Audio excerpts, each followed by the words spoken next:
Hello guys, welcome back to 18 sports update. So ఏంటంటే without తాలా there is no CSK అంటే అవుననే సమాధానం వినిపిస్తుంది. ఎందుకంటే ధోని లేకుండా సిఎస్కే టీం చాలా అంటే చాలా పేలవ ప్రదర్శన ఇవ్వడం జరుగుతుంది. ఈ సీజన్లో 6 మ్యాచ్లు ఆడితే కేవలం 2 మ్యాచ్లు మాత్రమే గెలవడం జరిగింది. అండ్ ఎక్కడో రుతురాజ్ గైక్వాడ్ కెప్టెన్సీ సక్రమంగా నిర్వహించట్లేదు అని అనిపిస్తుంది. అండ్ బ్యాటింగ్ డిపార్ట్మెంట్లో కూడా అంత సాలిడ్గా అయితే రుతురాజ్ గైక్వాడ్ కనిపించట్లేదు.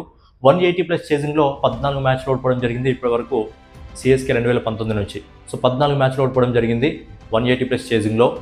అండ్ ఏంటంటే ఎక్కడో క్యాప్టెన్సీ అనేది సంజు శాంసన్కి ఇస్తే కొద్దిగా మంచిదేమో అని అనిపిస్తుంది. ఎందుకంటే సంజు శాంసన్ ఫ్యూచర్లో ఇంకా మంచిగా తీసుకెళ్ళగలదు సిఎస్కే అని అనిపిస్తుంది. బట్ ఏంటంటే ధోని లేని లోటు ఖచ్చితంగా ఎక్కడో మనకు కనిపిస్తుంది.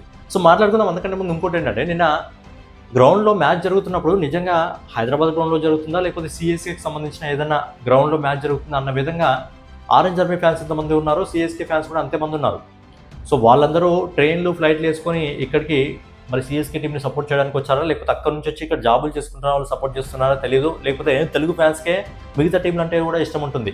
ఆర్సీబీ కానివ్వండి, సిఎస్కే కానివ్వండి, ముంబై కానివ్వండి, పంజాబ్ కానివ్వండి ఇష్టం ఉంటుంది. మరి అలాంటి వాళ్ళు సపోర్ట్ చేస్తున్నారో తెలియదు. కానీ మన తెలుగు టీం, మనకు పెద్ద ఫేవరెట్ టీం వేరే టీం ఉన్నా సరే, ఆర్సీబీ ఉన్నా సరే, సిఎస్కే ఉన్నా సరే, ముంబై ఉన్నా సరే, కానీ మన తెలుగు టీం మన హోమ్ టౌన్లో ఆడుతున్నప్పుడు మన తెలుగు టీం సపోర్ట్ చేయడం అనేది ఎక్కడో న్యాయంగా అనిపిస్తుంది. ఎందుకంటే మనం సిఎస్కేలో ఆడుతున్నప్పుడు పూర్తిగా, సిఎస్కే చెన్నైలో ఆడుతున్నప్పుడు పూర్తిగా ఎల్లో డ్రెస్ కనిపిస్తుంది. ఆర్సీబీ బెంగళూరులో ఆడుతున్నప్పుడు రెడ్ డ్రెస్ కనిపిస్తుంది. అలాగే ముంబైలో ఆడుతున్నప్పుడు బ్లూ డ్రెస్ కనిపిస్తుంది. బట్ ఎక్కడో నిన్న సన్ రైజర్స్ హైదరాబాద్కి, ఆరెంజ్ ఆర్మీకి అంతగా ఫ్యాన్స్ నుంచి సపోర్ట్ దక్కలేదు. కేవలం 50% ఫ్యాన్స్ మాత్రమే ఆరెంజ్ ఆర్మీ ఉన్నారు. మిగతా 50% సిఎస్కే టీం వాళ్ళు ఉన్నారంటే మరి వాళ్ళు ఇక్కడ వాళ్ళ, మన తెలుగు వాళ్ళ, లేకపోతే అక్కడ నుంచి ఇక్కడికి వచ్చి జాబులు చేసుకొని సపోర్ట్ చేసే వాళ్ళ తెలియదు. కానీ మన తెలుగు టీం ఆడేటప్పుడు అపోజిట్లో మన ఫేవరెట్ టీం ఆడుతున్నా కానీ మన హోమ్ టీంలో ఆడుతున్నప్పుడు ఖచ్చితంగా మన తెలుగు టీంకి ఎక్కడో సపోర్ట్ చేయాలి అని అనిపిస్తుంది. బట్ ఏంటంటే అది చూసుకోవాలి. ఇక మాట్లాడుకుందాం మ్యాచ్ గురించి. Season number 19 match number 27 Sunrisers Hyderabad versus Chennai Super Kings.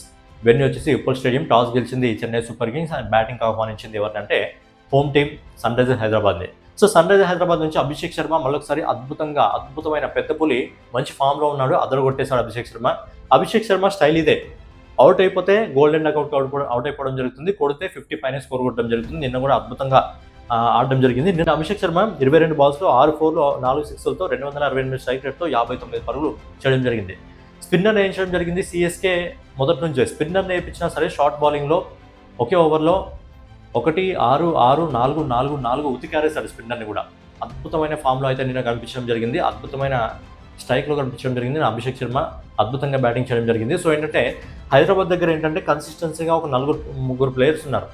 So ఏంటంటే ట్రావిస్ హెడ్ ఈ సీజన్లో ఇంకా అనుకున్నంత రేంజ్లో పర్ఫార్మెన్స్ ఇవ్వలేదు. బట్ ఏంటంటే అభిషేక్ శర్మ ఒక మ్యాచ్లో కాకపోతే ఒక మ్యాచ్లో పర్ఫార్మెన్స్ ఇస్తున్నాడు. అండ్ గ్యారంటీ ప్లేయర్ ఎవరు అంటే క్లాసెన్ అద్భుతంగా ఫామ్లో ఉన్నాడు. అలాగే నితీష్ కుమార్ రెడ్డి, కొంచెం వీళ్ళు గ్యారంటీ ప్లేయర్స్ అని చెప్పుకోవచ్చు. మిగతా వాళ్ళు 1-2 మ్యాచ్లో నడిచారు. బట్ మిగతా మ్యాచ్లో చేతులెత్తేయడం జరుగుతుంది. ఇక ఒకసారి బ్యాటింగ్ డిపార్ట్మెంట్ గురించి మాట్లాడుకుంటే అభిషేక్ శర్మ 59 పరుగులు చేయడం జరిగింది. ట్రావిస్ హెడ్ 23 పరుగులు చేయడం జరిగింది. కెప్టెన్ ఇషాన్ కిషన్ నిన్న గోల్డెన్ డక్అవుట్ కావడం జరిగింది. అప్పుడే వచ్చాడు, అప్పుడే వెళ్ళిపోవడం జరిగింది. ఇక నెక్స్ట్ వచ్చేసి హెన్రిచ్ క్లాసన్ గురించి తర్వాత మాట్లాడుకుందాం. ఇక అనికేత్ వర్మ 2 పరుగులు, నితీష్ కుమార్ రెడ్డి 12 పరుగులు, సలీల్ అరోరా 13 పరుగులు, లియం లివింగ్స్టన్ 1 పరుగు. అసలు లియం లివింగ్స్టన్ ఎందుకు తీసుకున్నారో కూడా అర్థం కావట్లేదు. ఇంపాక్ట్ ప్లేయర్గా ఉండి ఎలాంటి ఇంపాక్ట్ క్రియేట్ చేయలేకపోతున్నాడు. అండ్ ఫీల్డింగ్ అయితే దారుణంగా ఫీల్డింగ్ చేయడం జరిగింది. నిన్న overall Sunrisers Hyderabad team చాలా అంటే చాలా దారుణంగా ఫీల్డింగ్ చేసింది. నిన్న బ్యాటింగ్ డిపార్ట్మెంట్లో ఎంత దారుణంగా విఫలం కావడం జరిగిందో, ఫీల్డింగ్ డిపార్ట్మెంట్లో అంతకంటే దారుణంగా వైఫల్యం చేయడం జరిగింది. ఓన్లీ లివింగ్స్టనే కాదు, మిగతా అందరూ కూడా ఫీల్డింగ్ చాలా అంటే చాలా దారుణంగా చేశారు. లివింగ్స్టన్ కూడా ఒక క్యాచ్ వదిలేసాడు అనుకుంటా, ఒక క్యాచ్ వదిలేయడం జరిగింది. అండ్ ఒక 4 వదిలేయడం జరిగింది అనుకుంటా. చాలా అంటే చాలా దారుణంగా ఎలాంటి ఇంపాక్ట్ అయితే క్రియేట్ చేయట్లేదు.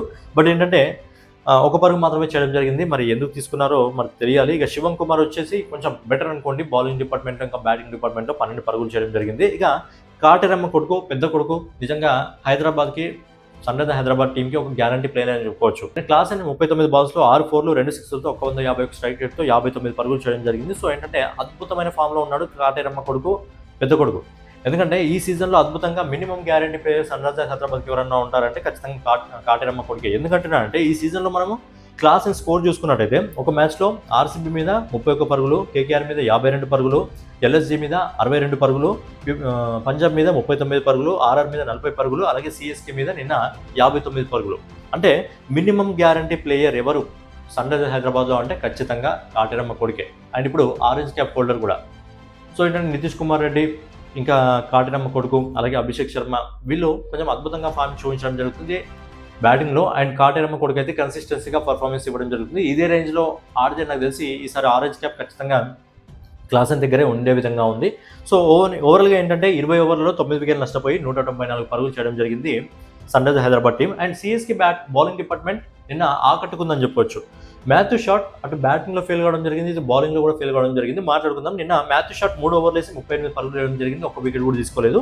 ముఖేష్ చౌదరి 2 ఓవర్లు వేసి 21 పరుగులు ఇచ్చి 2 వికెట్లు తీసుకోవడం జరిగింది. అంశుల్ కంబోజ్ 3 ఓవర్లు వేసి 22 పరుగులు ఇచ్చి 3 వికెట్లు తీసుకోవడం జరిగింది. అంశుల్ కంబోజ్ ప్రతి మ్యాచ్లో కూడా కన్సిస్టెన్సీగా పర్ఫార్మెన్స్ చేయడం జరుగుతుంది. అండ్ ఇప్పుడు పర్పుల్ క్యాప్ హోల్డర్ కూడా, సో అద్భుతంగా ఆడడం జరుగుతుంది అంశుల్ కంబోజ్. అండ్ బ్యాటింగ్ డిపార్ట్మెంట్లో కూడా అంతో ఇంతో ఆకట్టుకుంటున్నాడు ఎండింగ్లో వచ్చేసి.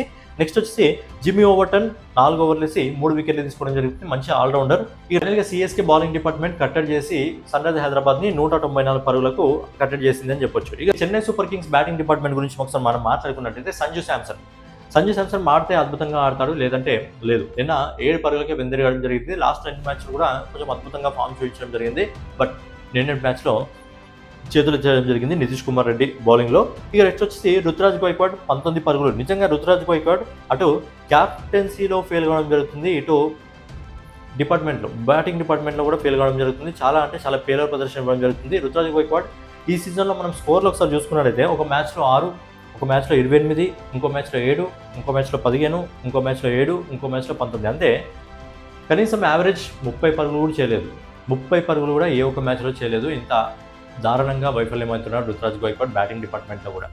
సో ఏంటంటే రుతురాజ్ గైక్వాడ్ కొద్దిగా ఆలోచించుకోవాలి. కాకపోతే రుతురాజ్ గైక్వాడ్ లాస్ట్ సీజన్లో నిలబడ్డ విధానం అద్భుతంగా ఉండేది, స్కోర్ అద్భుతంగా 50 దాటిందంటే మ్యాచ్లన్నీ విజయం సాధించడమే. బట్ ఏంటంటే ఈ సీజన్లో మాత్రం ఫెయిల్యూర్ ప్రదర్శన ఇవ్వడం జరుగుతుంది. మరి రుతురాజ్ గైక్వాడ్కే అదొకసారి అర్థం కావాలి. అండ్ నెక్స్ట్ వచ్చి ఆయుష్ మాత్రే ఈ సీజన్లో సిఎస్కే టీంకి గ్యారంటీ ప్లేయర్ అని చెప్పుకోవచ్చు. ప్రతి మ్యాచ్లో కూడా అద్భుతంగా బ్యాటింగ్ చేయడం జరుగుతుంది, స్ట్రైక్ రేట్ అద్భుతంగా మెయింటైన్ చేయడం జరుగుతుంది. నిన్న కూడా 13 బాల్స్తో 30 పరుగులు చేయడం జరిగింది అండ్ 230 స్ట్రైక్ రేట్తో. మనం ఒకసారి మాట్లాడుకున్నట్లయితే ఆయుష్ మాత్రే ఈ సీజన్లో నిన్న 30 పరుగులు, అలాగే కేకేఆర్ మీద 38 పరుగులు, డీసీ మీద 59 పరుగులు, ఆర్సీబీ మీద 1 పరుగుకు వెనుతిరగడం జరిగింది, అలాగే పంజాబ్ మీద 73 పరుగులు చేయడం జరిగింది, అలాగే ఆర్ఆర్ టీం మీద కొట్టుకోవడం జరిగింది. బట్ మిగతా అన్ని మ్యాచ్లో ఆకట్టుకోవడం జరుగుతుంది, అద్భుతంగా ఆడుతున్నాడు. సిఎస్కే టీంలో మనం ఒక 2-3 ప్లేయర్లు మాట్లాడుకున్నట్టయితే ఆయుష్ మాత్రే, అంశుల్ కంబోజ్, ఇంకా సర్ఫరాజ్ ఖాన్, జిమ్మీ ఓవర్టన్ వీళ్ళు కొద్దిగా గ్యారంటీ ప్లేయర్స్ అని చెప్పుకోవచ్చు. మిగతా వాళ్ళందరూ కూడా ఎప్పుడు ఆడుతున్నారో ఎప్పుడు చేతులేస్తున్నారో ఎవరికి అర్థం కావట్లేదు. ఇక నెక్స్ట్ వచ్చేసి సర్ఫరాజ్ ఖాన్ 25 పరుగులు కొద్దిగా ఓకే అనుకోండి, ఎందుకంటే మినిమం టు మినిమం ఆడడానికి ప్రయత్నిస్తున్నాడు. ప్రతి మ్యాచ్లో కూడా 20 నుంచి 30-40 మధ్య స్కోర్ ఈజీగా చేయడం జరుగుతుంది. నెక్స్ట్ బ్రేవిస్ డకౌట్ కావడం జరిగింది. ఇక శివం దుబే 21 పరుగులు. శివం దుబే నుంచి కూడా అంత అద్భుతమైన పర్ఫార్మెన్స్ అయితే రావట్లేదు.